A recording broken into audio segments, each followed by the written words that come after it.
Hello everyone, welcome to our channel. चलिए आज हम कंपाउंड इंटरेस्ट शुरू करते हैं। चलिए, लेकिन कंपाउंड इंटरेस्ट शुरू करने से पहले हम एक टर्म जानेंगे, क्रमागत छूट, जो कि सक्सेसिव डिस्काउंट होता है। तो सक्सेसिव डिस्काउंट क्या होता है, इसको देखते हैं। जैसे कि आप कहीं कभी कभी क्वेश्चन देखे होंगे एग्जाम में कि आपका इस तरह से आता है कि कोई भी ऑब्जेक्ट है, कोई भी वस्तु है जिस पर 30%, मान लेते हैं कोई क्वेश्चन 50% और 20%। एक मिनट रुक जाइए, एक मिनट। इस तरह से छूट दिया जाए, मान लेते हैं कि 30%, 50% और 20% का क्रमागत छूट सक्सेसिव डिस्काउंट दिया जाता है। तो जो भी ऑब्जेक्ट है, जो भी वस्तु है जिस पर आपका क्रमागत छूट दिया जाता है, मान लेते हैं कि उसका प्राइस 100 रुपया है। मान लेते हैं कि उसका प्राइस 100 रुपया है जिस पर छूट दिया जा रहा है। 100 रुपया का कोई वस्तु है जिस पर सक्सेसिव डिस्काउंट 30%, 50% और 20% दिया जाता है। तो सक्सेसिव डिस्काउंट का मतलब हुआ कि सबसे पहले हम 30% उसका निकालेंगे। 30% निकालने के बाद जो भी वैल्यू आएगा उस पर उसका 50% निकालेंगे, और फिर 50% निकालने के बाद जो भी वैल्यू होगा उस पर उसका 20% निकालेंगे, और बाद में जो एक्चुअल वैल्यू होगा वही हमको प्राइस पे करना होगा। ठीक है, तो आइए देखते हैं।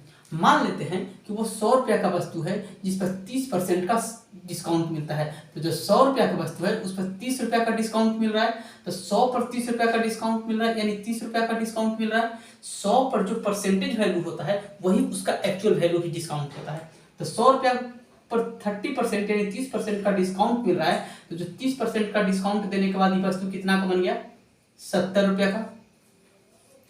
70 रुपया पर अब इस पर 50% का डिस्काउंट दिया जा रहा है। क्रमागत छूट का मतलब यही होता है कि पहले जो डिस्काउंट दिया गया है उसको डिस्काउंट देने के बाद वो वस्तु कितना का बन जाता है, उस पर फिर उसका अगला डिस्काउंट लगेगा। तो अब 70 रुपया पर वो वस्तु बन गया है। अब इस 70 पर 50% डिस्काउंट दिया जा रहा है। तो 70 पर जब 50% दिया जा रहा है तो 70 का 50% निकालिएगा, 35 आ जाएगा। 35। अब जब 70 तभी वस्तु बन जाएगा आपका 35 रुपया का। अब 35 पर आपका 20 रुपया का डिस्काउंट दिया जा रहा है। तो 20% का डिस्काउंट दिया जा रहा है। तो 35 का 20% निकालेंगे। तो 35 का आप जैसे ही 20% निकालिएगा तो ये 7 आएगा, यानी कि 35 में से 7 माइनस करेंगे तो वस्तु बन गया 28 रुपया का। अब देखिए, जो वस्तु 100 रुपया पर था उस पर 30%, 50% और 20% का सक्सेसिव डिस्काउंट क्रमागत छूट देने के बाद वो वस्तु 100 रुपया से जाके 28 रुपया में बन गया है। तो 100 रुपया का वस्तु जो है, जो अब आपको 28 रुपया में बन गया है, तो इस पर कितना का छूट मिला? तो 100 रुपया पर देखिएगा, इस पर 72 रुपया का छूट मिला है। 100 रुपया पर इस पर 72 रुपया का छूट मिला है। चूंकि 100 रुपया का वस्तु 28 में बन गया है तो इस पर 72 रुपया का छूट मिला है। इसका परसेंटेज निकालने के लिए तो 72 रुपया का छूट मिला है कितना पर? 100 रुपया पर।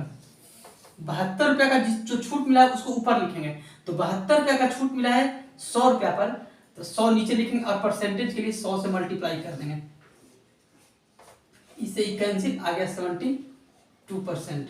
दूसरी चीज, अगर कहीं पर 100 वैल्यू दिया हुआ है और उस पर अगर कोई डिस्काउंट मिल रहा है तो वही उसका परसेंटेज वैल्यू भी हो जाएगा। तो इसका 72% यहीं से आप आंसर लिख सकते हैं।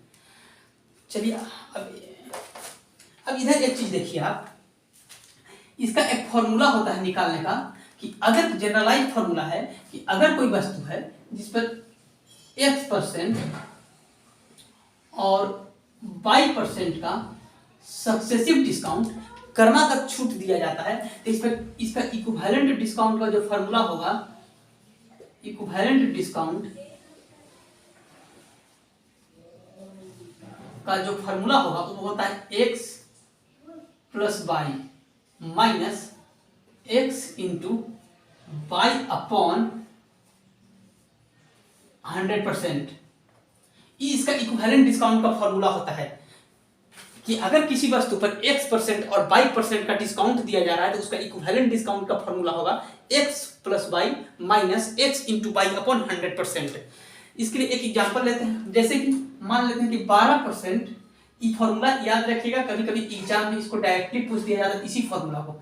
जैसे मान लेते हैं कि 12% और 15% का सक्सेसिव डिस्काउंट दिया जाता है। आपको इस सक्सेसिव डिस्काउंट दिया गया कि 12 किसी भी वस्तु पर 12% और 15% का सक्सेसिव डिस्काउंट दिया गया है, तो आपसे पूछा है कि इसका इक्विवेलेंट डिस्काउंट समतुल्य छूट क्या होगा। इक्विवेलेंट इसको निकालने के लिए तो ये फॉर्मूला जिसको हम पुट करेंगे, तो पुट करते हैं 12 प्लस 15 माइनस 12 गुना 15 बटा 100। फॉर्मूला उसी में लगाते चल जाएंगे, इतना परसेंटेज आएगा। इसको 5 3 जा 15, 5 से 5 से 20 25 100, 4 3 12, 4 से 4 5 20। इसको सोल्व करेंगे तो 27 आ जाएगा, माइनस 9/5 1.8 आएगा। इसको माइनस करेंगे तो आएगा 25.2%। इस तरह से इसका इक्विवेलेंट डिस्काउंट निकल गया 25.2%। अब इसको हम और एक आध एग्जाम्पल देखते हैं। 12% एक एग्जाम्पल हम और लेते हैं, एक मिनट। जैसे कि इस तरह से एग्जाम्पल लेते हैं, जैसे कि इसी क्वेश्चन को हम, एक मिनट, इसी क्वेश्चन को आप देखिए, इसी क्वेश्चन को जो कि किसी वस्तु पर 30% और 50% और 20% का सक्सेसिव डिस्काउंट दिया जाता है, सक्सेसिव डिस्काउंट क्रमागत छूट दिया जाता है, तो इसको कैसे करेंगे। क्योंकि हमको तो यहाँ पर दो ही डिस्काउंट के बारे में पता है, तो सबसे पहले क्या करेंगे कि फॉर्मूला अप्लाई करेंगे ये दोनों पर फॉर्मूला अप्लाई करेंगे। मान लेते हैं कि कोई भी इस तरह से डिस्काउंट दिया जाता है, एक मिनट इसको यहां से लिख लेते हैं फिर से। मान लेते हैं इस तरह से कि 30%, 20% और 50% का इक्विवेलेंट डिस्काउंट दिया जाता है, और आपसे क्वेश्चन पूछा है कि बताइए कि इसका इक्विवेलेंट डिस्काउंट समतुल्य छूट समतुल्य बट्टा क्या होगा। तो इसको हम उसी फॉर्मूला के थ्रू कैसे कैलकुलेट करेंगे। तो चूंकि हमको पता है फॉर्मूला दो ही डिस्काउंट के लिए, X% और Y% के लिए, तो सबसे पहले हम दो ही पर फॉर्मूला अप्लाई करेंगे। तो सबसे पहले हम 30% और 20% पर अप्लाई करेंगे। इसका फॉर्मूला होता है 30 + 20 माइनस 30 गुने 20/100। इतना परसेंट आया, एक शून्य से एक शून्य कैंसिल आउट हुआ, एक शून्य से एक शून्य कैंसिल आउट हुआ, 50 - 6 यानी कि 44%।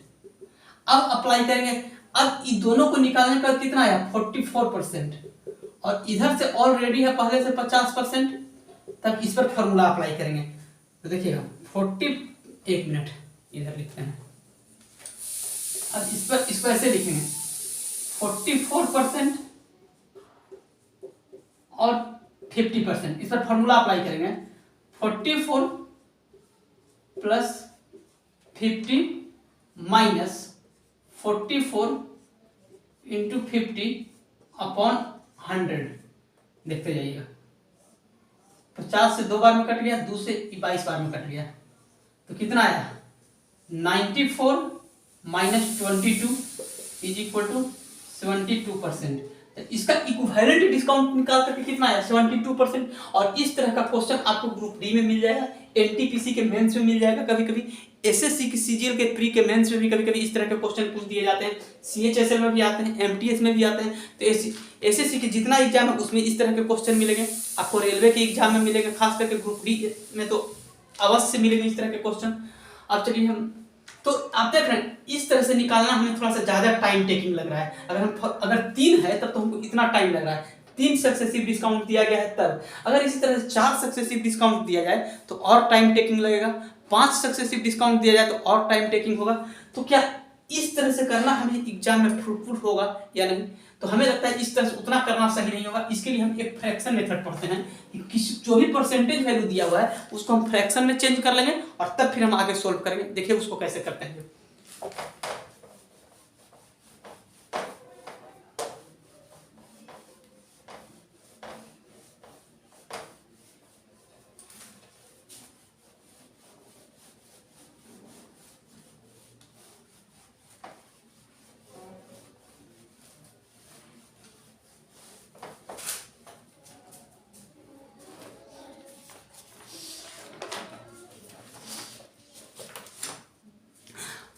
मान लेते हैं कि आपको 10, इधर देखिएगा, मान लेते हैं कि आपको 10% और 20% का सक्सेसिव डिस्काउंट दिया जाता है। 10% और 20% का सक्सेसिव डिस्काउंट दिया जाता है। तो इसको हम कैसे करेंगे? फॉर्मूला से तो हम कर सकते हैं। फॉर्मूला पता है कि x plus Y minus X into Y upon 100। ये फॉर्मूला तो हमको पता है और इसमें हम फॉर्मूला में डाल के कर ले सकते हैं। 10 प्लस 20 माइनस 10 इंटू 20 अपॉन 100। इस सुन कैंसिल आउट, इस सुन कैंसिल आउट, तो 30 माइनस 2 इज इक्वल टू 28%। लेकिन दो तो है तो फॉर्मूला अप्लाई करना सही है। अगर 3 सक्सेसिव डिस्काउंट मिल जाए, 3 को कर्मगत छूट मिल जाए, तब उसमें फॉर्मूला अप्लाई करना थोड़ा सा टाइम टेकिंग होगा। 4 होगा तो और ज़्यादा टाइम टेकिंग होगा। तो एग्जाम में तो हमारे लिए टाइम इंपॉर्टेंट है। तो इसको कैसे करेंगे? तो इसको करने के लिए देखिए कैसे करेंगे। तो सबसे पहले क्या करेंगे? सबसे पहला इसका अच्छा तरीका है कि आपको इसका फ्रैक्शन चेंज करने आना चाहिए। जो भी परसेंटेज वैल्यू दिया हो, जैसे कि 10% है, इसका हम फ्रैक्शन चेंज करेंगे। तो इसका जैसे ही फ्रैक्शन चेंज करेंगे तो 1/10 आ जाएगा। और आपको याद भी रखना चाहिए कि 10% का अगर हम फ्रैक्शन में चेंज करेंगे तो 1/10 आएगा।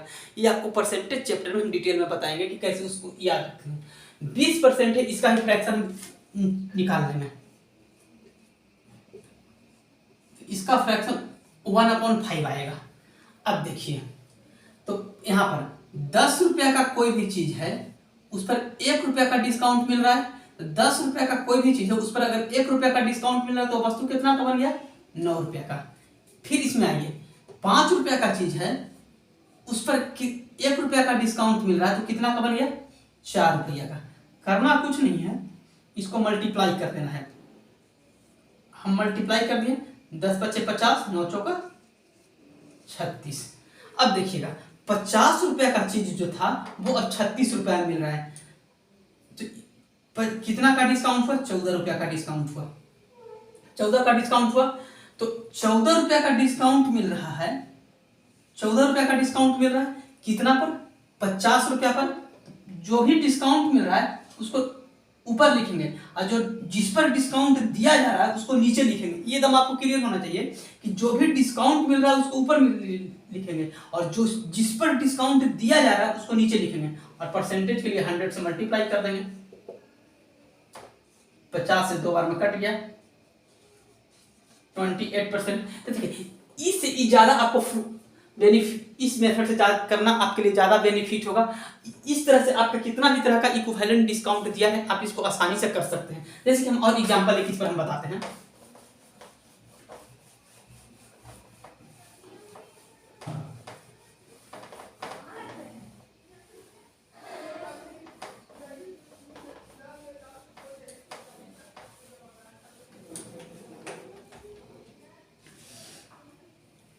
जैसे कि देखिए, आपका इस तरह से सक्सेसिव डिस्काउंट दिया गया। मान लेते हैं कि 40% और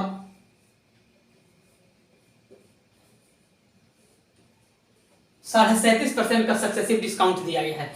अब इसको फॉर्मूला में इस तरह से करेंगे, इस फॉर्मूला पर करेंगे कि जो हम फॉर्मूला बताए हैं कि x plus Y minus X into Y upon 100।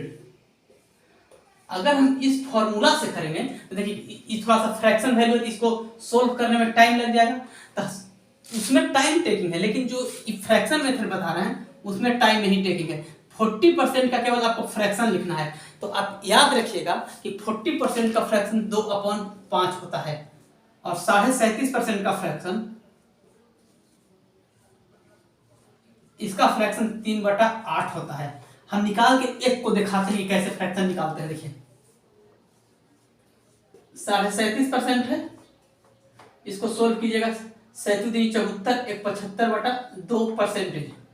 और इस परसेंटेज का मतलब होता है 1/100। इसको सोल्व करेंगे, 75/2 गुना 1/100, 25 या 75, 25 का 100, 3/8। तो आपको अगर ये वैल्यू डायरेक्ट याद है तो आप इसको डायरेक्ट लिख सकते हैं। आपका एग्जाम में इतना टाइम बचेगा। और हम मेनली तैयारी इसलिए कर रहे हैं कि हम एग्जाम में टाइम कैसे बचा सकते हैं। खास करके एसएससी के एग्जाम में हम टाइम कैसे बचा सकते हैं, रेलवे के भी एग्जाम में हम कैसे टाइम बचा सकते हैं। तो इस तरह से तो आपको सिंपली याद रखना चाहिए कि 37.5% का फ्रैक्शन वैल्यू 3/8 होता है। और नहीं तो हम परसेंटेज चैप्टर पढ़ाएंगे तो उसमें हम सब पूरे का फ्रैक्शन निकालना बताएंगे, जो भी आपके एग्जाम में यूज होता है उस सब फ्रैक्शन आप कैसे आसानी से लिख सकते हैं। ठीक है, तो देखिए तो दोनों का हम फ्रैक्शन वैल्यू लिख लिए। फ्रैक्शन वैल्यू लिखने के बाद यहाँ पर देखेंगे, इसको रफ कर देते हैं कि जो भी मान लेते हैं कि ओरिजिनल वस्तु जो था 5 रुपया का था, उस पर डिस्काउंट मिल रहा है 2 रुपया का, ये इसका ओरिजिनल प्राइस है।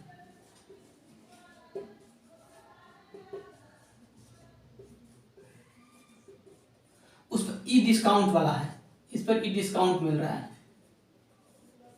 तो ओरिजिनल प्राइस अगर 5 रुपया है तो डिस्काउंट मिल रहा है 2 रुपया का, तो कितना में वस्तु बना? 5 रुपया का चीज पर 2 रुपया का डिस्काउंट मिल रहा है तो 3 रुपया का बना। उसी तरह से यहां पर देखिए 8 रुपया अगर ओरिजिनल प्राइस है और 3 रुपया डिस्काउंट मिल रहा है, तो अगर 8 रुपया ओरिजिनल प्राइस है और 3 रुपया डिस्काउंट मिल रहा है तो कितना का वस्तु बना? 5 रुपया का। अब देखिए ठीक, फिर कहते हैं कि इसको मल्टीप्लाई कर देंगे। सिंपली हम इसको मल्टीप्लाई कर देंगे, तो इसको मल्टीप्लाई करेंगे तो 8 बचे 40, इसको मल्टीप्लाई करेंगे तो 15। अब देखिए 40 रुपया का जो भी वस्तु है वो अब 15 रुपया में आपको मिल रहा है। 40 रुपया का जो भी वस्तु है वो अब आपको 15 रुपया में मिल रहा है, यानी इस पर 25 रुपया का आपका डिस्काउंट मिल रहा है। तो 25 रुपया का डिस्काउंट मिल रहा है कि कितना रुपया पर? 40 रुपया पर। उसको नीचे लिखेंगे, जो डिस्काउंट दिया जा रहा है उसको ऊपर है, जिस पर डिस्काउंट दिया जा रहा है उसको नीचे, जो डिस्काउंट मिला उसको ऊपर, जिस पर डिस्काउंट दिया जा रहा है उसको नीचे, और परसेंटेज के लिए 100 से मल्टीप्लाई कर देंगे। 1 शून्य से 1 शून्य, 2 2 जा 4, 2 5 10, 125 बटा 2 और 62 62.5% इसका आंसर आ जाएगा। इसका हम और शॉर्टकट तरीका बताते हैं। देखिए इतना तो समझ में आ गया। अब देखिए इसको हम और कैसे कर सकते हैं, इसको रफ कर रहे हैं, देखिए इसको हम कैसे करते हैं और इसको आसानी से। जब भी हम ऐसे लिखेंगे ना, इसको हम क्रॉस में कट कर सकते हैं। क्रॉस को तिरछा तिरछी हम काट सकते हैं, तो तिरछा तिरछी 5 में काट दिए। अब इसको सिंपली मल्टीप्लाई करेंगे तो कुछ नहीं है, तो केवल 8 है तो 8 लिखा, और ये 3 है सिंपली तो 3 लिखा। तो आप अब ऐसे सोचिए कि 8 रुपया का जो वस्तु था वो आपको 3 रुपया मिल रहा है। इस तरह से सोचिए कि जो भी 8 रुपया का वस्तु था वो आपको अब 3 रुपया मिल रहा है, तो कितना का डिस्काउंट मिला? 5 रुपया का। तो 5 रुपया का डिस्काउंट मिल रहा है कितना पर? 8 पर, और परसेंटेज के लिए 100 से गुना। और परसेंटेज चैप्टर में हम आपको बताएंगे कि 5/8 का जो फ्रैक्शन होता है वो सीधा आप 62.5% इसको लिख सकते हैं। 62.5%। देखिए इसको,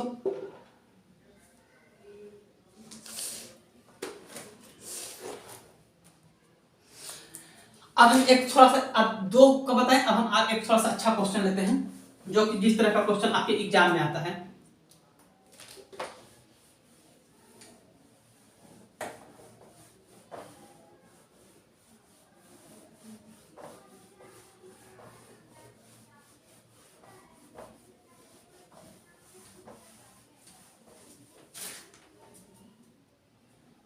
क्वेश्चन मान लेते इस तरह से क्वेश्चन आया आपके एग्जाम में कि 12.5%,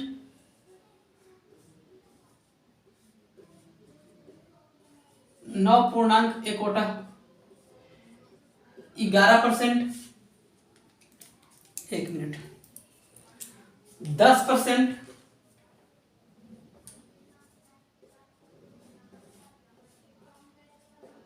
और 11.1/9% का आपका सक्सेसिव डिस्काउंट दिया जाता है। इस तरह से आपका सक्सेसिव डिस्काउंट दिया जा रहा है। तो इसको हम कैसे करेंगे? तो देखिए हम बताए थे कि 2 रहेगा तो हम फॉर्मूला आसानी से अप्लाई कर लेंगे, लेकिन अब 4 है, इसमें फॉर्मूला अप्लाई करना आपके लिए टफ हो जाएगा। टफ होगा नहीं, लेकिन टाइम टेकिंग होगा, लेंदी हो जाएगा क्वेश्चन को। इसीलिए फ्रैक्शन मेथड हम पढ़ते हैं, इक्विवेलेंट डिस्काउंट, समतुल्य पर छूट कैलकुलेट करने के लिए। तो देखिए सबसे पहले कहते हैं कि इसका हम फ्रैक्शन वैल्यू लिखेंगे। 12.5% का फ्रैक्शन वैल्यू आपको याद होना चाहिए कि इसका फ्रैक्शन वैल्यू 1/8 होता है। 9.1/11% का फ्रैक्शन वैल्यू 1/11 होता है, और 10% का फ्रैक्शन वैल्यू आप निकालिएगा तो 1/10 होगा, और 11.1/9% का फ्रैक्शन वैल्यू 1/9 होता है। अब देखिए कैसे सोचना शुरू करते हैं कि 8 रुपया का जो भी वस्तु था उस पर 1 रुपया का डिस्काउंट मिल रहा है तो कितना का बन गया, 7 रुपया का। इस पर देखिए 11 रुपया का किसी चीज का वैल्यू था, उस पर 1 रुपया का डिस्काउंट मिल रहा है तो कितना का बन गया, 10 रुपया का। इसमें देखिए 10 रुपया का जो वस्तु था उस पर 1 रुपया का डिस्काउंट मिल रहा तो कितना का बन गया, 9 रुपया का। यहाँ आइए 9 रुपया का जो वस्तु था उस पर 1 रुपया का डिस्काउंट मिल रहा तो कितना का बन गया, 8 रुपया का। लिख दिए। अब देखिए हम पिछले मेथड, अब इसको मल्टीप्लाई करना भी मेरे लिए थोड़ा सा टफ हो जाएगा, तो इसको क्या कहते हैं कि जो तिरछा तिरछी हम इसको काट सकते हैं। तो देखिए 9 से 9 कट गया, 10 से 10 कट गया, 8 से 8 कट गया। देखिए कितना सिंपल तरह से बन गया। तो 11 रुपये, इसको मल्टीप्लाई कर देंगे 11 बचेगा, यहाँ पर 7 बचेगा। अब देखिए 11 रुपए का जो भी वस्तु था वो अब आपको 7 रुपए में मिल रहा है, तो हमसे पूछा है कि इस पर इक्विवेलेंट डिस्काउंट समतुल्य छूट कितना का होगा। तो 11 रुपए के वस्तु आपको 7 रुपए में मिल रहा है, इस पर 4 रुपए का डिस्काउंट मिल रहा है, और 4 रुपए का डिस्काउंट मिल रहा है कितना पर, 11 रुपया पर। परसेंटेज के लिए 100 से गुना, और 4/11 का परसेंटेज भी निकालेगा तो इसका आंसर होगा 36.4/11%। आप कैलकुलेट कर लीजिएगा, और नहीं तो आप याद रखिएगा कि 4/11 को परसेंटेज में लिखते हैं 36.4/11%, या इसी को लिखते हैं 36.36%, या तो आप ऐसे याद रखें कि 36.4/11% का फ्रैक्शन वैल्यू 4/11 होता है। तो आप इस तरह से क्वेश्चन को आसानी से कर सकते हैं। देखिए आप लोग,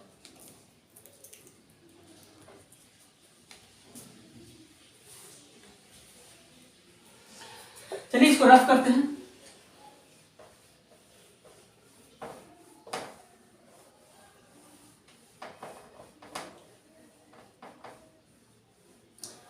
तो हम अभी पढ़ें कि एक आपका कर्मागत छूट होता है, कर्मागत छूट सक्सेसिव डिस्काउंट के बारे में पढ़िए। तो सक्सेसिव दो तरह का होता है। अब यहां देखिएगा,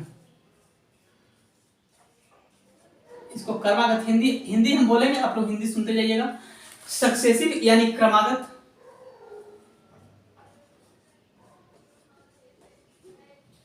कर्मागत, सक्सेसिव। एक होता है सक्सेसिव डिस्काउंट, जो भी हम लोग पढ़े, सक्सेसिव डिस्काउंट जो अभी हम लोग पढ़े, सक्सेसिव डिस्काउंट, सॉरी एक मिनट, सक्सेसिव डिक्रीज होता है जो अभी हम लोग पढ़े, और सक्सेसिव डिक्रीज ही कुछ नहीं होता है, यही तो सक्सेसिव डिस्काउंट होता है, यही आपका सक्सेसिव डिस्काउंट होता है।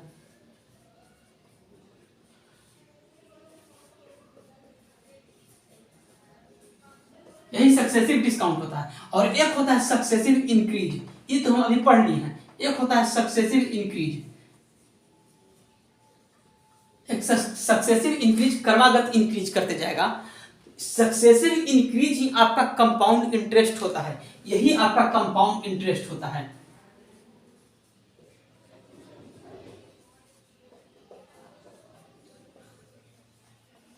यही आपका कंपाउंड इंटरेस्ट होता है। तो इसको हम कैसे करेंगे देखते हैं। मान लेते हैं कि देखिएगा कि 10% और 20% का सक्सेसिव इंक्रीज हो जा रहा है। किसी भी ऑब्जेक्ट पर 10% और 20% का सक्सेसिव इंक्रीज हो रहा है। सक्सेसिव इंक्रीज का मतलब हुआ किसी वस्तु पर पहले 10% दाम बढ़ेगा। 10% मान लेते हैं कि कोई वस्तु 100 रुपया का है, उस पर 10% दाम बढ़ गया तो 110 का हो गया। फिर उस पर 20% का दाम बढ़ेगा और वो फिर जितना का वस्तु हो जाएगा। तो इस तरह से सक्सेसिव इंक्रीज होता है कि इंक्रीज होने के बाद जिस पर जो इंक्रीज हो वही सक्सेसिव इंक्रीज होता है। और हम यही जानते हैं कि जो कंपाउंड इंटरेस्ट में कि ब्याज पर जो ब्याज लगे उसी को चक्रवृद्धि ब्याज कहते हैं। तो इंक्रीज पर तो ही इंक्रीज हो रहा है, इसी को हम कंपाउंड इंटरेस्ट इसलिए कहते हैं। तो चलिए एक क्वेश्चन हम करके दिखाते हैं कि 10 किसी भी वस्तु पर 10% और 20% का सक्सेसिव इंक्रीज दिया जाए तो कैसे सोल्व करेंगे इसको। कंपाउंड पहले इसको बहुत बेसिक से लेकर चल रहे हैं, फिर इसको कंपाउंड इंटरेस्ट पर धीरे धीरे इंटर कर रहे हैं। देखिए 10% और 20% का किसी भी वस्तु पर सक्सेसिव इंक्रीज हो रहा है तो कैसे करेंगे। तो हम सीधा इसका फ्रैक्शन मेथड सोल्व करेंगे, अपनाएंगे। तो 10% का फ्रैक्शन 1/10 और 20% का फ्रैक्शन 1/5। कर्मागत जब छूट मिलता था, सक्सेसिव डिस्काउंट मिलता था, तो हम कहते थे कि जो 10 रुपया का वस्तु है अगर उस पर 1 रुपया का डिस्काउंट मिला तो 9 का होगा। लेकिन इस सक्सेसिव डिक्रीज यानी सक्सेसिव डिस्काउंट में ऐसा कहते थे। लेकिन यहाँ पर है 10% और 20% का सक्सेसिव इंक्रीज यानी कर्मागत इंक्रीज। तो इसको कहेंगे कि 10 रुपया का वस्तु है जिस पर 1 रुपया बढ़ गया है तो वो अभी 11 रुपया का हो गया है। उसी तरह से यहाँ 5 रुपया का जो वस्तु है उस पर अब 1 रुपया का इंक्रीज हो गया है तो हो गया अब 6 रुपया का। ठीक, इसको अब हम मल्टीप्लाई कर देंगे। क्या करेंगे? मल्टीप्लाई कर देंगे। 10 बचे 50, 11 छक 66। आप इसको तिरछा तिरछी काट भी सकते हैं, कटेगा कट रहा है तो, जैसे कि इसको ऐसे भी कर सकते हैं। यहाँ पर 10 से 11 हो गया था इंक्रीज होकर के, 5 से 6 हो गया था, तो इसको काट भी सकते हैं। 2 से 2 पचे 10, 2 से 2 द्वितीय 6, ये आ गया 5 पचे 25 और ये आ गया 11 तिया 33। कोई फर्क नहीं पड़ेगा। आप देखिएगा यहाँ पर 50 से 66 दोनों में 2 यहाँ कॉमन है, इसको 50 से 66 भी लिख सकते हैं 2 से मल्टीप्लाई करके। अब देखिए हम जो चीज बताना चाह रहे हैं वो है ये कि ये 50 हो गया, ये 66 हो गया, तो जो ये 50 निकल करके आया कोई वस्तु 50 रुपया से ऊपर करके अगर दो कर्मागत इंक्रीज हो 10% और 20% का अगर कर्मागत इंक्रीज हो, सक्सेसिव इंक्रीज हो, तो वो वस्तु 50 रुपया से बढ़ करके 66 रुपया में हो जाएगा। तो 16 रुपया का इंक्रीज हुआ, 16 का इंक्रीज हुआ। अब देखिए इसमें क्या क्या है, ये 50 रुपया है, यही आपका प्रिंसिपल है, प्रिंसिपल है। और ये 66 जो है ये आपका अमाउंट है, और इस 16 जो है ये आपका कंपाउंड इंटरेस्ट है, CI है, यही आपका कंपाउंड इंटरेस्ट है।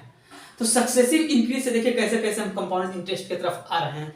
चलिए इस पर हम और क्वेश्चन एक दो और इस पर करके दिखाते हैं।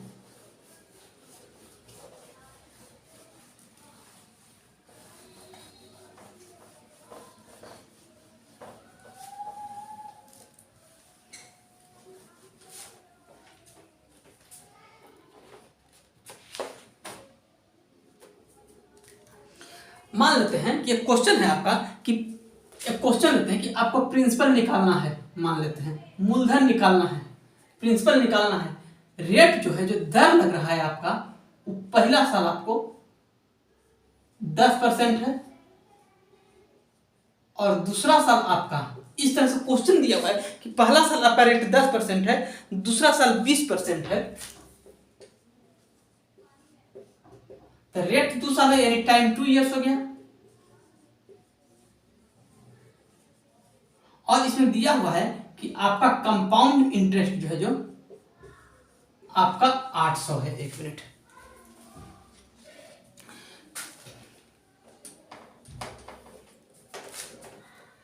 कंपाउंड इंटरेस्ट आपको 800 है।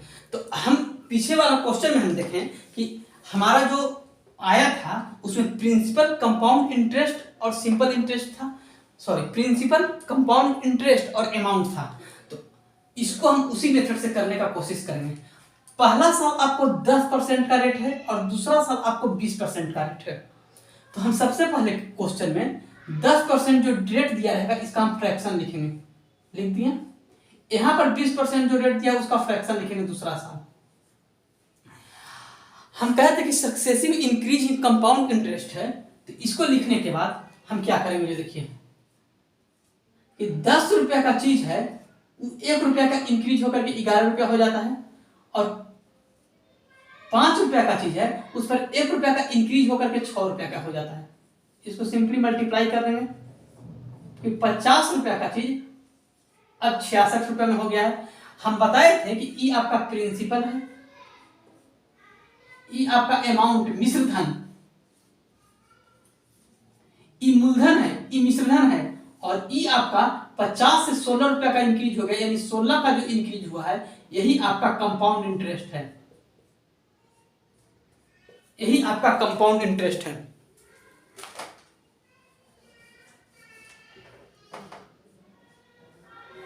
यही आपका कंपाउंड इंटरेस्ट, ये आपका कंपाउंड इंटरेस्ट है। तो किसी भी क्वेश्चन में अगर प्रिंसिपल, अमाउंट या कंपाउंड इंटरेस्ट से रिलेटेड इसमें से दो कोई चीज दे दिया जाएगा और तीसरा पूछे जाए तो आप इस तरह से इसको सोल्व कर सकते हैं, आपका आंसर आ जाएगा। इससे है कि आपका कम टाइम लगेगा, आप आसानी से सोल्व कर लेंगे। जैसे कि इसी क्वेश्चन में आपसे प्रिंसिपल पूछा गया है, कंपाउंड इंटरेस्ट दे दिया है, तो हम इस तरह से करके देखिए कैसे आंसर निकालते हैं। आपका प्रिंसिपल 50 मिल गया, अमाउंट 66 मिल गया और कंपाउंड इंटरेस्ट 16 है। हम निकाले हैं कंपाउंड इंटरेस्ट 16, लेकिन क्वेश्चन में दिया हुआ है कि आपका कंपाउंड इंटरेस्ट 800 रुपया है। तो हम देखेंगे कि 16 का कितना गुना जो है आपका 800 है। 16 का कितना गुना 800 है, तो कितना गुना है, 16 × 25 80, 50 गुना है। अगर नहीं समझ में आया तो इसको निकालने का हम तरीका बताते हैं। इसको ऐसे मान लीजिएगा कि 16x = 800, x = 800 बटा 16, 16 × 25 80, 50, 50 गुना निकल गया।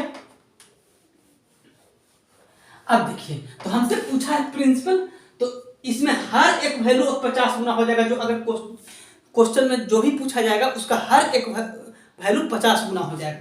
इसको भी हम 50 गुना कर देंगे अगर प्रिंसिपल पूछा है तब। तो प्रिंसिपल आपका हो गया 2500। अगर आपसे मिश्रधन पूछा जाता, मिश्रधन, इसको ही 50 गुना कर देते, 6 × 25, 6 × 35, 3 33, 3300 आपका मिश्रधन हो जाता।